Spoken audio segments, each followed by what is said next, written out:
নমস্কার। কবি সুকুমার রায়ের লেখা শতপত্র। শুনতে পেলুম পোস্তা গিয়ে তোমার নাকি মেয়ের বিয়ে। গঙ্গারামকে পাত্র পেলে জানতে চাও সে কেমন ছেলে। মন্দ নয় সে পাত্র ভালো, রং যদিও বেজায় কালো।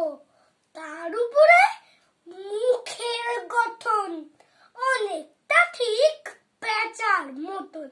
বিদ্যে বুদ্ধি বলেছে মশাই, ধনী ছেলের অধ্যবসায়। 19টি বার ম্যাট্রিক এসে খাইল হয়ে থামল শেষে। বিষয় সব গরিব বেজায়, কষ্টে সৃষ্টে দিন চলে যায়।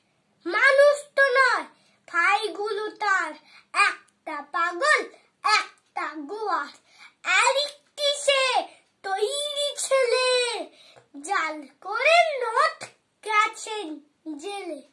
কুলেষ্টতি তবলা বাজায়, যাত্রা দলে 5 টাকা পায়। গঙ্গারাম তো কেবল ভোগে পিলের জ্বর আর পান্ডু রোগে। কিন্তু তারা উচ্চ ঘর, কংস রাজের বংশধর।